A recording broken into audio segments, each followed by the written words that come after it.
I'm going to just give you a little bit of background about the project that was mentioned. So we were part of the DLIF project, and this slide shows the different elements of our project.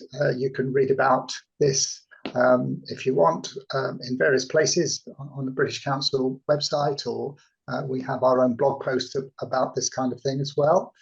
And essentially, in this talk, we're looking pretty much at the needs analysis phase. So the project itself went through 3 phases. We went through the needs analysis, we developed a toolkit, and then we piloted it. We looked at it with a number of teachers and got some feedback. And what happened in terms of our outreach is shown on the right-hand side there. So the number of schools that took part, the number of teachers that we visited and talked to as part of our project. So that was essentially what we were doing. So we're focusing really on the early stages of this project because we thought this was a useful and novel way of actually looking at needs analysis. So the aims of this session are to look at reflecting on the role. The aim of the session is to reflect on the role of collaboration. With teachers who are doing continuous professional development. So I think we're all kind of probably conscious that things tend to go better when you're working together with other people. It might not be a large group, but it's better if you've got at least somebody to talk to about the kind of things you're doing. We're gonna focus in on storytelling. So storytelling is the principal way that we've used to collect the data that we use to begin to create our toolkit. And this work leads back to actually Ivy's PhD. So what she's talking about a bit later comes out of the work that she did on her PhD. And then we're going to look at different ways of using online tools, particularly for collecting and sharing teacher stories. So, we could also be looking at different sorts of tools for remote engagement. And we have set up a WhatsApp group so that you can actually ask us questions during the next week, but also subsequently if you choose to do that. So I'll tell you more about that later. But essentially, the idea is to go through a story collecting process and analysis, talking about the way that we craft our own stories.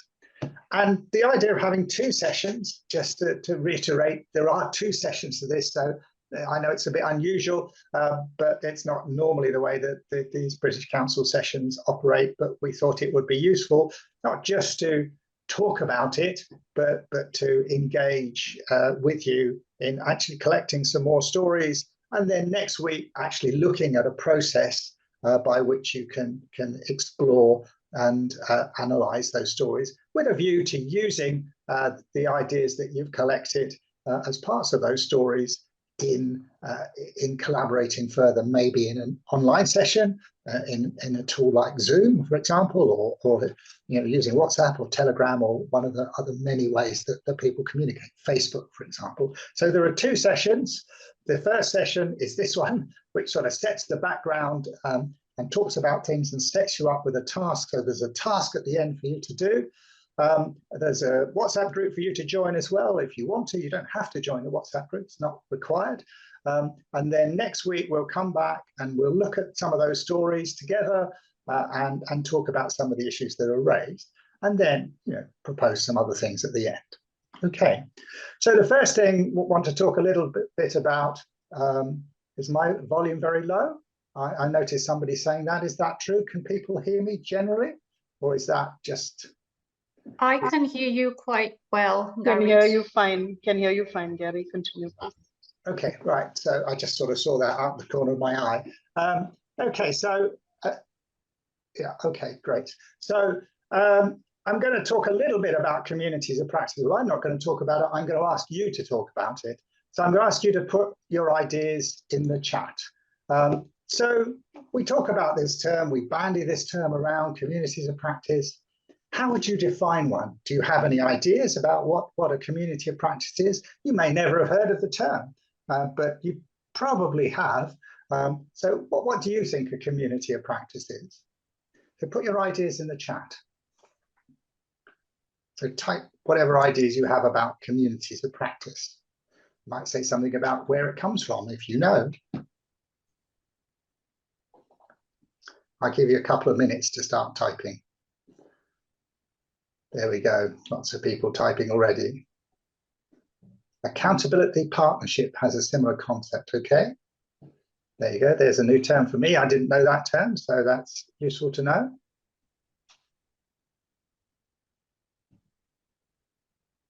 Yeah, so people coming together for educational purposes, ownership of action and reaction, yes.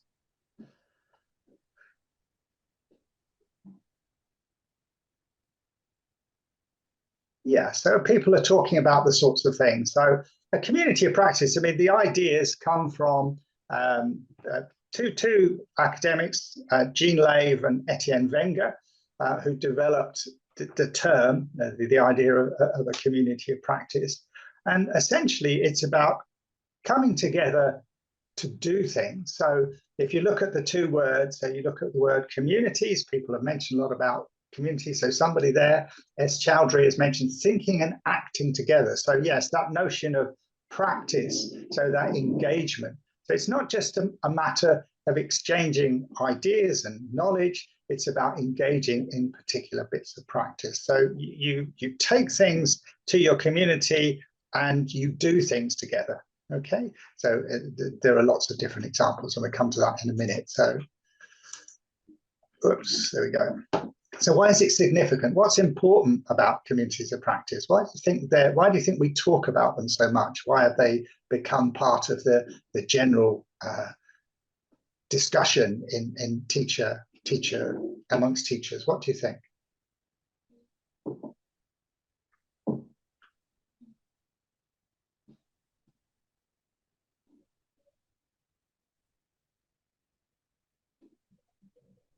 Yeah, it's about sharing knowledge.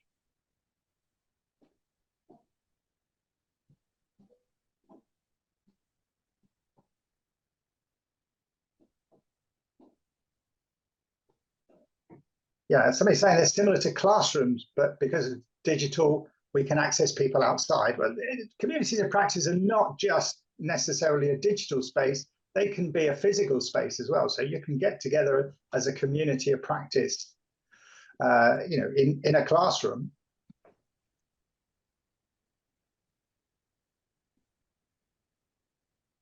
Yeah, I think the idea is that you learn through that process. All right, so in a sense, communities of practice were about a shift in our understanding of how people learned, and it was based on an apprenticeship model.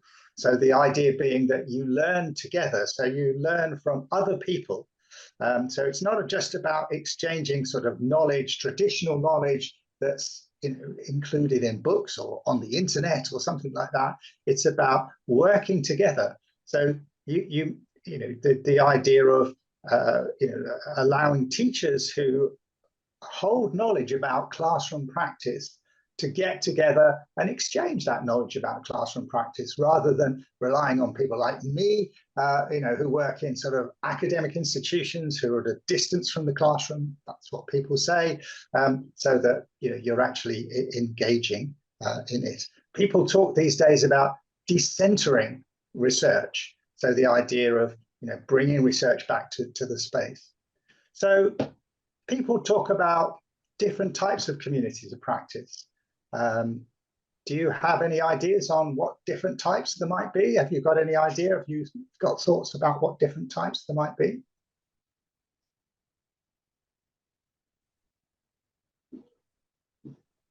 Can you think of ideas about what different types you might have? Yeah, group discussion, common interests and occupation. So yeah, something about occupation.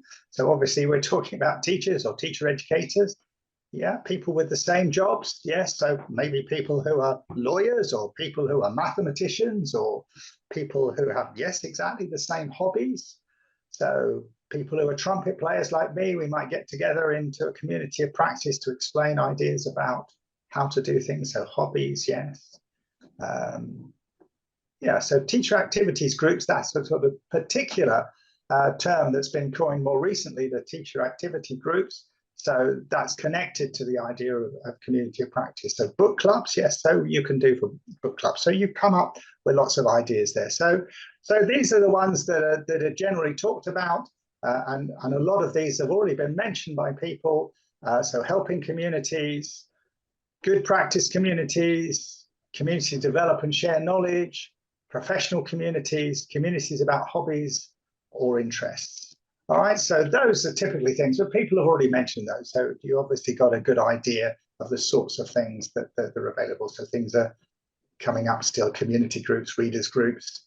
Okay, so we're going to then move on, and we're going to ask you to read a story. So when we did the project, we collected a number of stories from the teachers, and then we analyzed them in order to begin to develop our toolkit. So we want you to read the story on the next slide, and we want you to look at these questions. So you may be able to take a picture of these questions, or these questions are going to get put into the chat. And then if you manage to take a picture, you can actually look at the story. So there's a story on the next slide. So I'm just giving people a second to take a picture, or maybe take some notes. Is somebody going to put those into the chat? Yeah, there we go.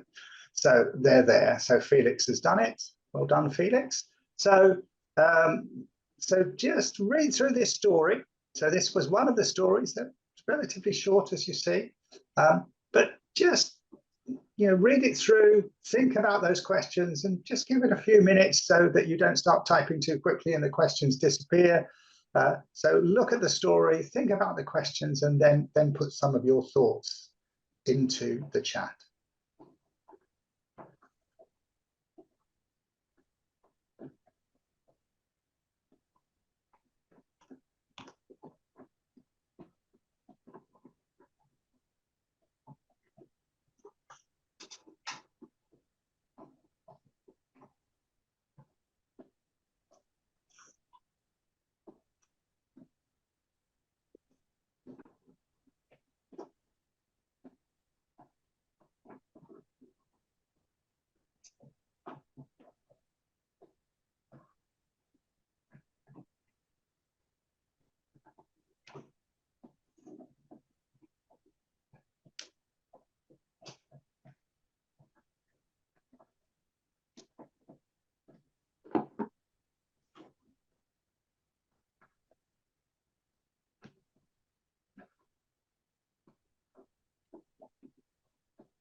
Okay, so people are beginning to put their thoughts in the chat.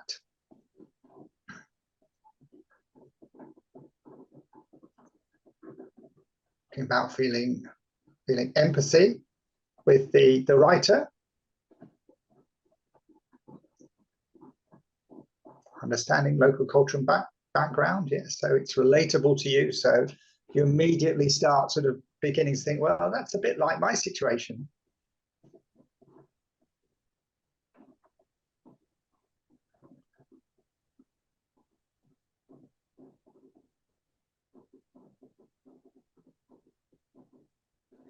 Okay, that's a nice little summary of your thoughts, Ignatius. Interesting, sometimes necessity is the mother of invention. There you go. So yeah, you maybe try and find out ideas, ways of doing things. So yeah. Okay, so you get the idea. So you begin to relate to these stories. You begin to sort of think about them in the moment you read it, it sparks things with you. So I'm going to stop there in terms of the basic bit of mine.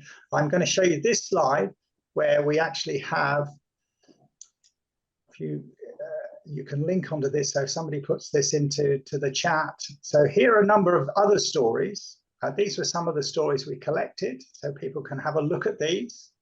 Not now, you can look at those later. So can people see my Padlet? Is that viewable? And can people see what I'm showing? Yes, Gary. Yes, Gary.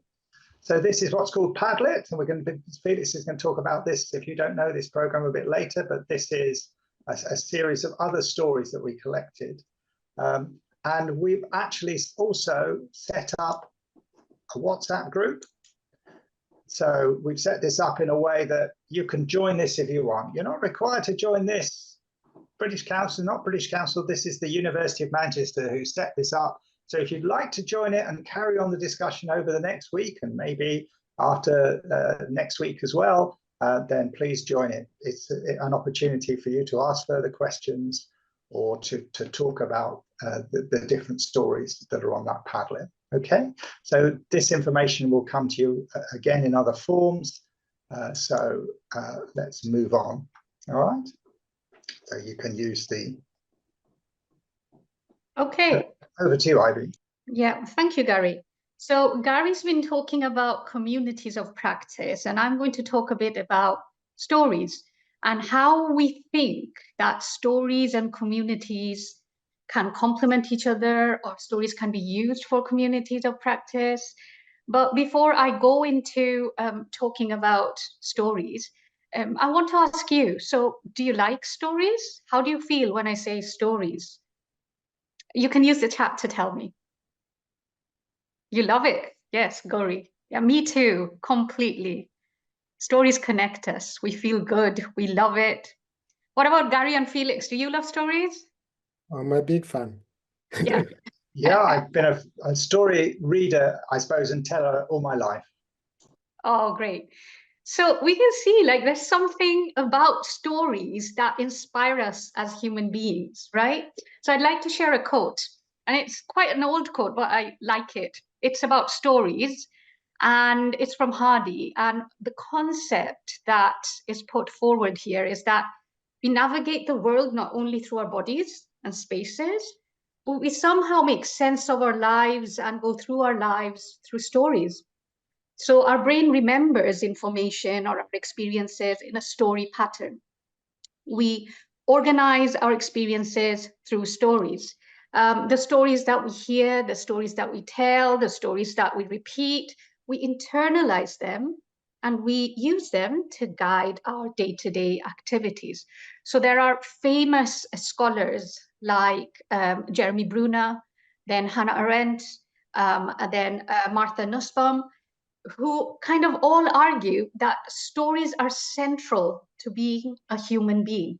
They're central to our cognition or how we think. So that's a bit about stories. Then what about communities? Then how do they connect? Right? How do we use them in communities? So when we were talking about communities in the activity that Gary did with you, we asked you about what do you understand a community of practice to be, and all of us said like it's groups of people coming together for a common goal, right? So in literature, someone who works with the concept of communities of practice is Etienne Wenger, and he argues that these communities of practices, if they're to be really good or to function effectively, they have many different aspects, but there are three core things that should be part of a community. So a community, in a community, members should be sharing their experiences, right? And the members of a community need to feel connected. And this is something he calls sense of belonging. So there needs to be relationships between people in a community. And the third thing is members of a community need to have a shared vision. So what is the problem that we want to solve? Do we feel about that problem in the same way? And then they should come together to collectively solve the problems. Now, what I'm going to do is I'm going to present some literature. So it's going to be a bit dry, sorry for that, which shows that stories can help in all of these three aspects. So sharing experiences, building relations, and collective problem solving, okay? So the first point, how do stories help sharing experiences within a community of practice? So one of the problems of building a community is knowledge exchange. So if I ask someone, can you give me an answer to this question? Can you give me an answer? What is teaching? Sometimes people will say, I don't know, or that's too difficult, or I haven't thought about it. But if I ask them for a specific story from their lives or about an experience about teaching, most probably everyone will say, oh, I know what to tell you. This is a story from my life. And it's interesting. The other person will want to hear about it as well. So what scholars argue is that storytelling helps share knowledge in a way that's easy for everyone and in a way that's understandable for everyone, right? The other aspect that scholars talk about, like how storytelling helps share experiences, they talk about the reasons why we feel storytelling to be easy to us, why we feel that storytelling can help us better share experiences. One of the things is they say that storytelling gives the floor to the other person. So if I say, okay, can you tell me a story? That means I'm communicating respect. I'm giving them the floor. I'm sending a social message. Like, I really want to hear what you want to say, as opposed to, I'm here to interrogate you. I'm here to question you. And that opens the floor up. People want to say more. They feel that they can express themselves. They feel that they can tell a story that they like. They feel they have choice over how they tell the story. So that psychologically, it's very inspiring and an inspiring way to share our experiences. Another thing scholars talk about is that when we share stories of success, like we did in the previous slide, it somehow inspires us. By looking at the success of others, mentally we kind of think, oh, I can innovate as well. So it kind of works to break down our mental barriers that we have. So because of all of this, scholars say if we can somehow use storytelling for sharing experiences in a community of practice, that perhaps makes it easier and face some of the challenges within the community. So the second point of a community, if you remember, was that communities need to build relationships or need to have good working relationships between its members, right?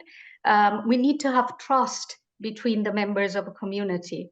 Now, scholars again argue that when we do storytelling amongst ourselves, it helps to build trust and relationships. Now, why so?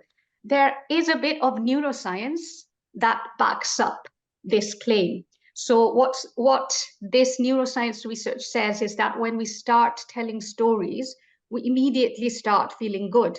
That is because we release a hormone that's called oxytocin, and this hormone is related to the feelings of trust and empathy.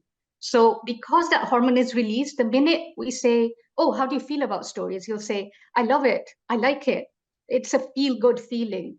And it generates trust and empathy. So it makes the person more receptive of the message being communicated, and we remember it better. Then there's neuroscience that kind of talks about looks at the brain activity that goes on when someone's telling a story and someone's listening to a story. And what it shows that the brains are kind of, they spark up at the same places. It's like the brains are working in the same way, right? Similar areas of the brain are working at the same time. And that helps us feel more engaged. And the other reason that we're more engaged through storytelling, again, according to neuroscience, is that it engages multiple regions of the brain. So there's a language center in the brain. When we tell stories, that center is kind of working. There's an emotional center of the brain. So when we tell stories, the emotional center is engaged. There's a past experience center that kind of engages as well. So because it kind of engages us holistically, we feel more engaged when someone talks about a story.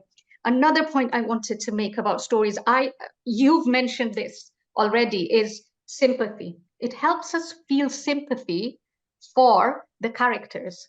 And that sympathy, that relation building, that hormone of oxytocin are the reasons why storytelling can help build stronger emotional and more human connections between members of the community that we could have achieved perhaps not as much through traditional trainings or just by putting everyone together in a group.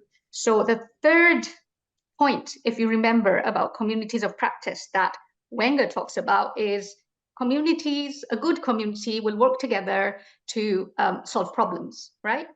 How do we use stories to solve problems is something that we're going to look at and learn about in our second session, right?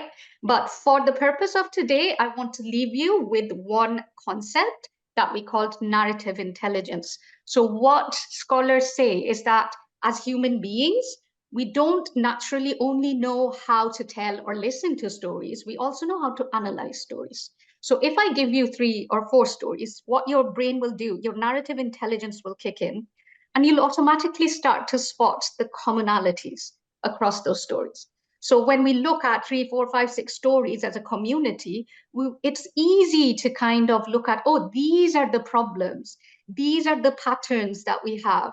This is how we might solve problems. These are the causes of our problems. So stories can be used as a powerful tool for collective problem solving. So that's the kind of literature behind our argument. And you might say, okay, that's all in concept, that's like theoretical. How does that look in practice? So I'd like to share a video here.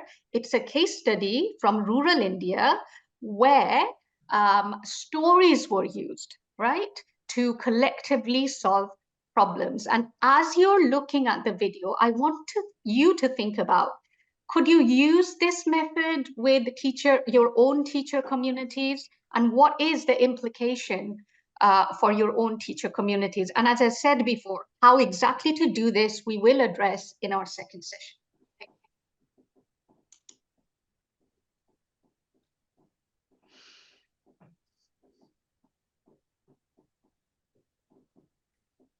So I just want to give you a story of the power of participatory research from my own experience. I was working with colleagues from IDS and Praxis India with a group of cotton mill workers in Tamil Nadu, young women, mostly 18 to 24. They're mostly illiterate. A few were able to read and write. They collected stories from each other, about 300 stories, and they analyzed them and produced an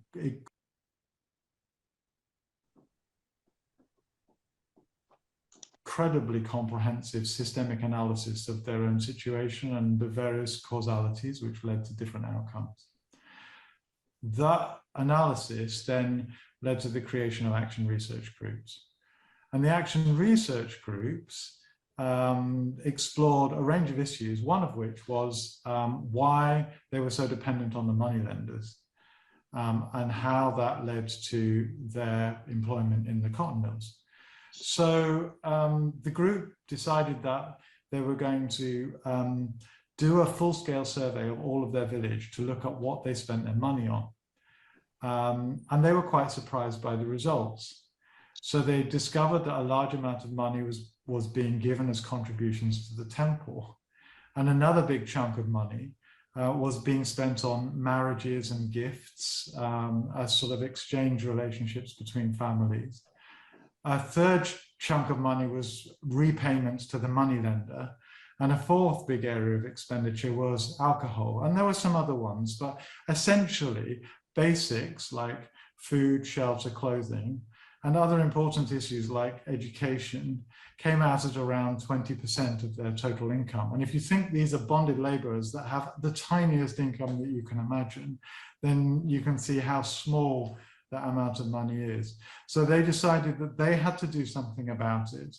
They went to the temple and they negotiated the amount of money that they had been paying down to 25% of what it was before. And then they decided that they weren't going to do large expensive weddings and exchange gifts in the village anymore. They just couldn't afford to do it. So they started to think about alternatives.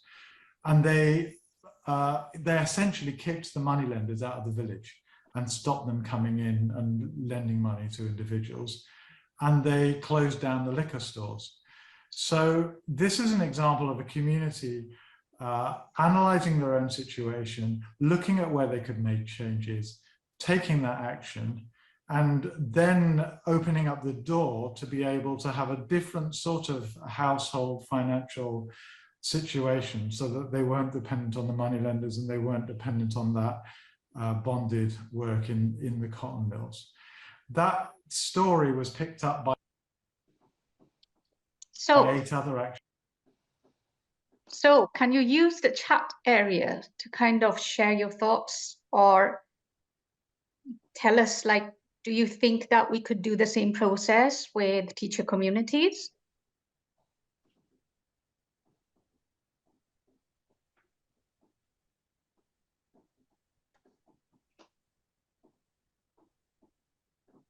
Do you feel inspired by it?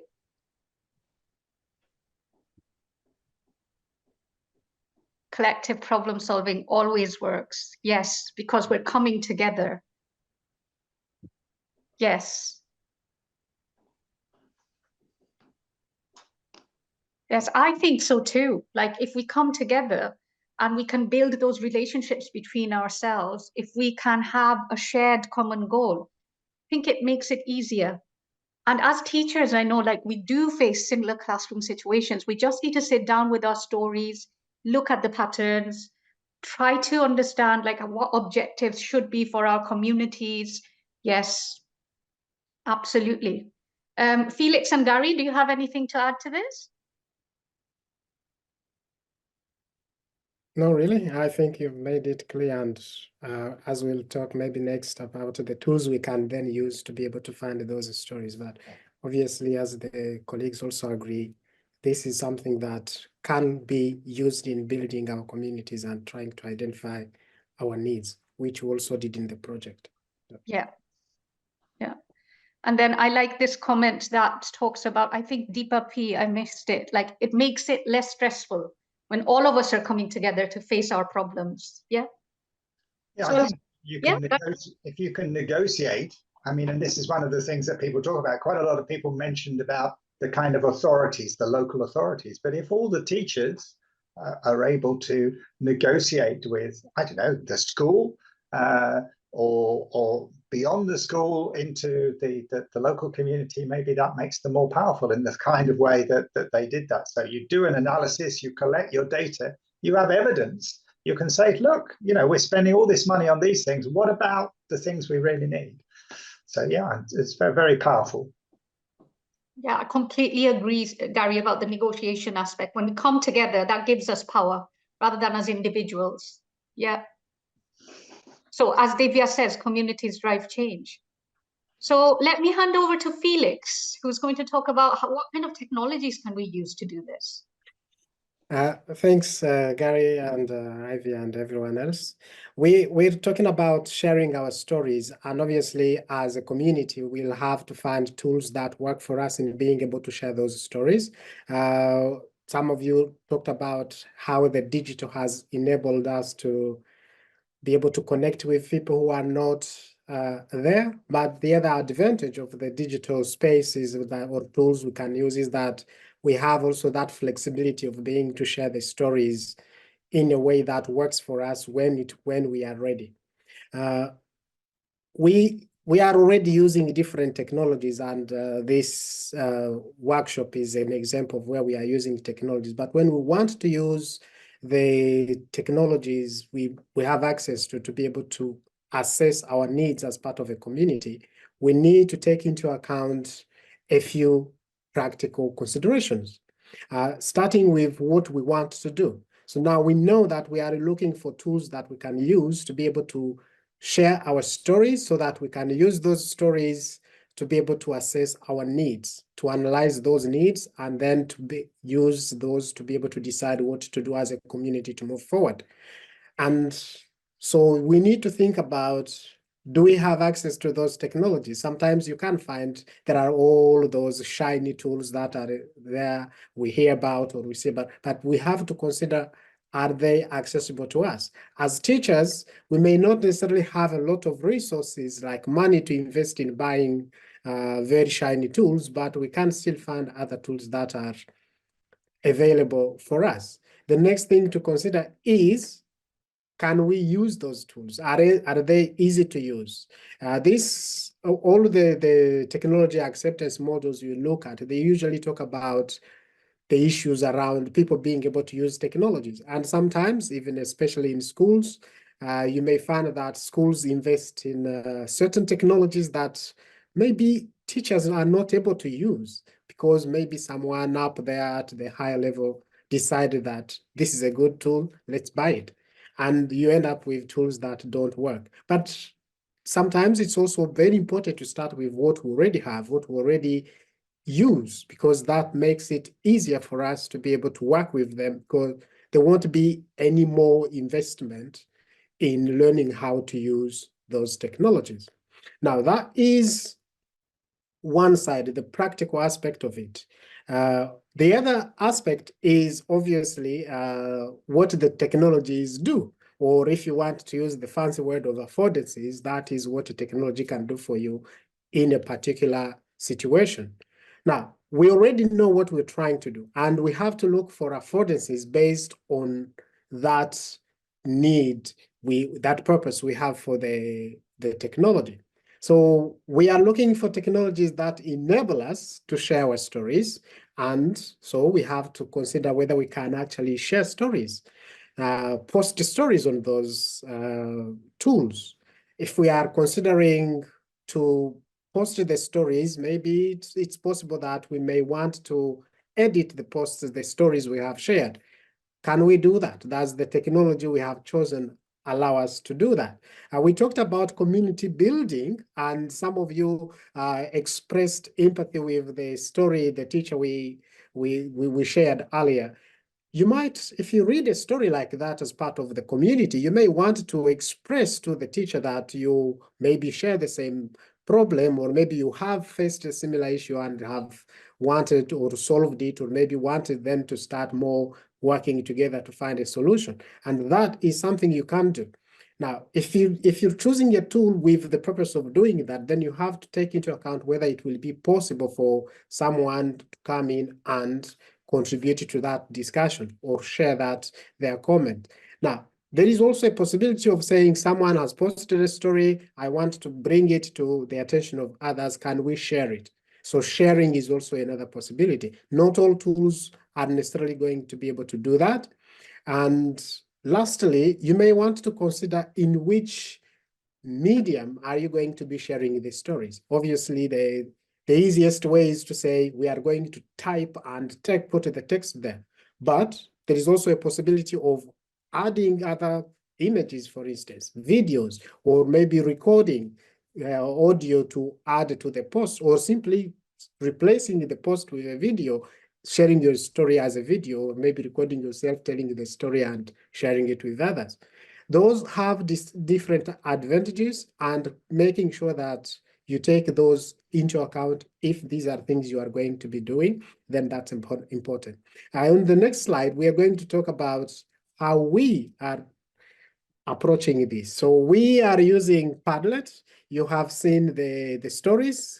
Gary is going to open the Padlet again. You can see we have these stories that are shared by different teachers.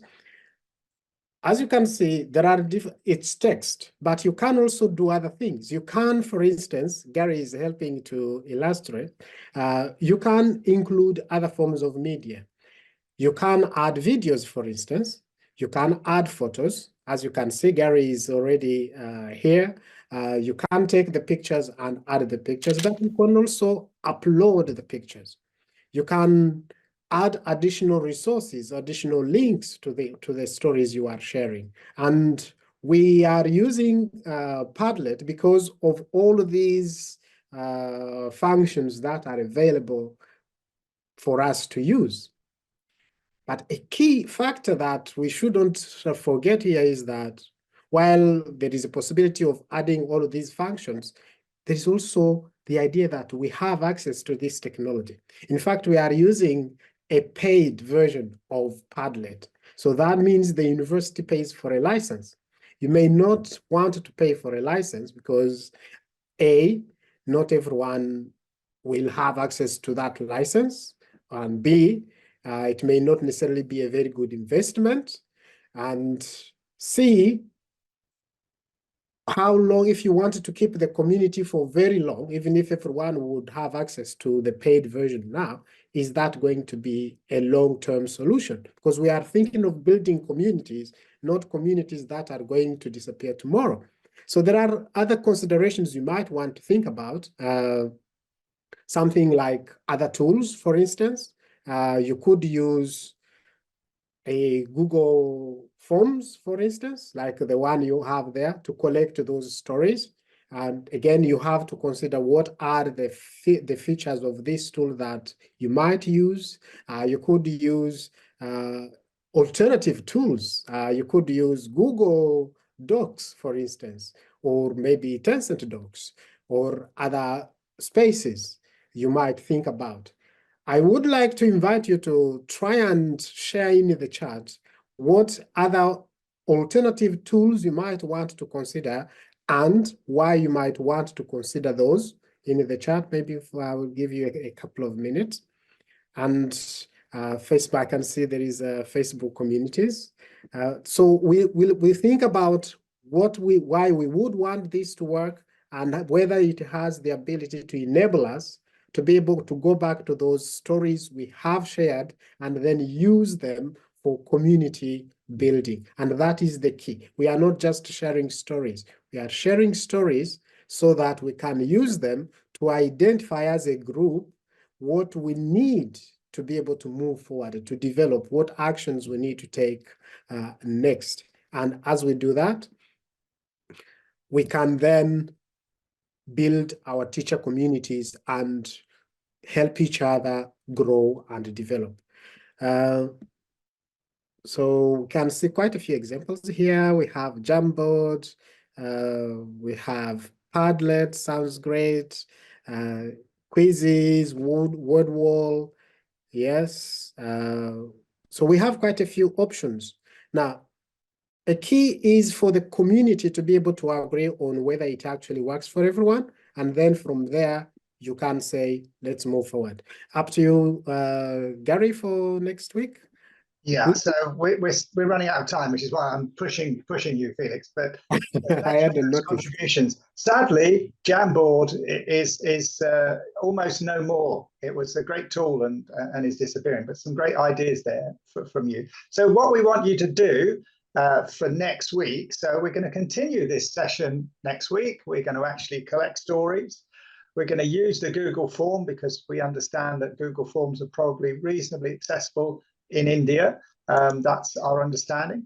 And we want you to consider putting onto the form, you only have to provide us with one short story. You saw the story earlier. It was very short, but it already managed to generate quite a lot of discussion and ideas that came out of it. So stories of collaborations, or ways that you worked with other teachers to do things, or ways that you've worked work with your students. It doesn't have to be just about teachers. It can be with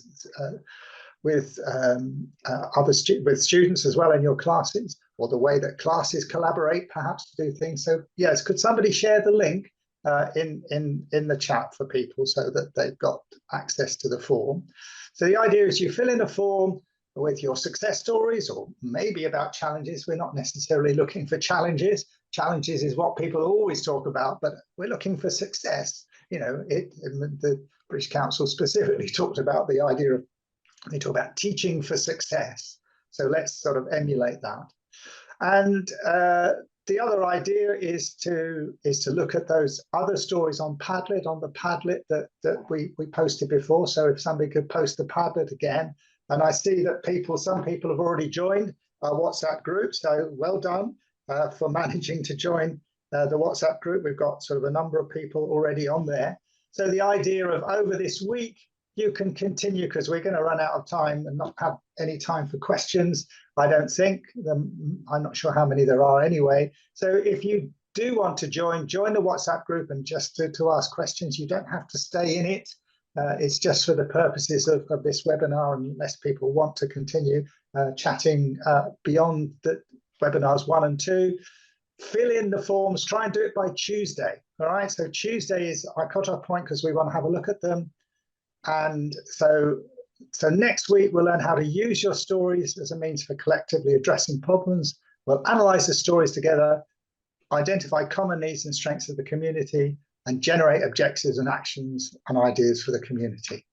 And so at the end of the slides, which you'll get next week, or pretty soon, they'll get sent out with an email, I imagine, from the British Council. There are the references there.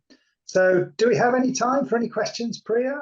Probably not. Yes, yeah, we can take a couple. We only have a couple of questions, so probably we could just quickly address them. We don't have too many. Shalu Jain. Facebook group, the Facebook group? They're here in the Q&A section on our Zoom chat. Right. So I'm just reading out the first one. Shalu Jain asks, she says, though storytelling is an awesome way of teaching, but time constraint is a big problem. So how do you proceed in such situations? So yes, time constraint is a big issue for teachers, not only in like India or Bangladesh, but I think all across the world. We are constantly under time pressure. We're talking about storytelling for communities rather than teaching. But I think like when we can use technologies like Padlet, that takes away the pressure a bit, because it's something we call asynchronous, that someone can come in and put a story when they have time. So we can access it in our own time. And this is something we call flexibility. And then someone can come in perhaps at 9 a.m. and they put their stories. Someone can come in after 2 days and put their comments on that story. So it's kind of a bit more flexible for everyone involved when we have these kinds of technologies in place to share a story. But even beyond that, what I think, like thinking about when do we come together? So when I worked with Bangladeshi rural female teachers, they said we come together at the lunch period.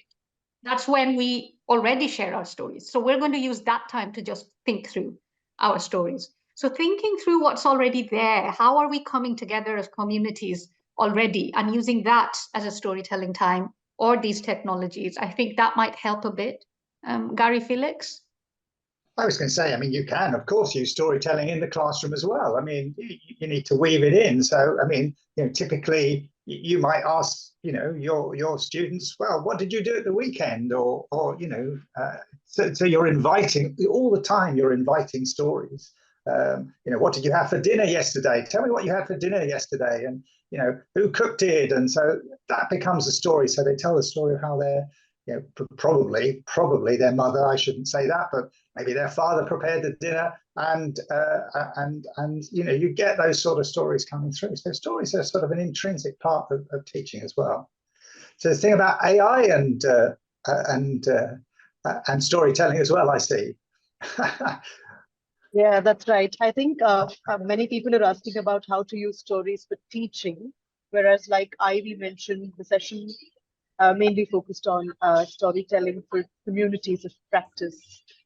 So we have problem solving, and we can talk about that on the WhatsApp group if people want to, talk about how to.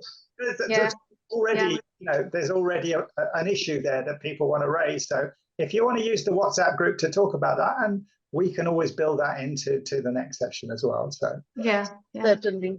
If you tell us your stories about your classroom, so don't forget, for next week we want you to tell us your stories. So if you let me go back, so you go back to this idea. So you could tell us, people could tell us stories about telling stories, or tell us stories about doing other things, and then we'll show you, what you might do with that in order to do things. And those who have used the stories in the class might want to share as well how they have used them. Absolutely, yes. Yeah, and then we can share. I have some examples from Bangladesh where rural female teachers are using stories in the classroom. I can share that with you if you're interested. There was a question about like where to share the stories. So you will share the stories using the Google Forms link. That's the first link. There's questions about certificates. So can Priya or someone tell us where? Yeah. We've already pasted the feedback form link in the chat. Okay. That's to access the link. Yeah. In the chat, and even we've already put the Google form link. Gary's done that again. Now okay. It's in the chat. The Google form link that Gary's posted in the chat. That's where you need to share your stories by Tuesday. That's your deadline. Yeah. Yeah, presumably you'll put that sort of information in the email you'll send out with the recording, I guess, will you? Yes. Yeah. So if you miss it, so it's there on the chat. So just click on it to open it, and it'll open in a browser. So even when the system goes down, you can still use it.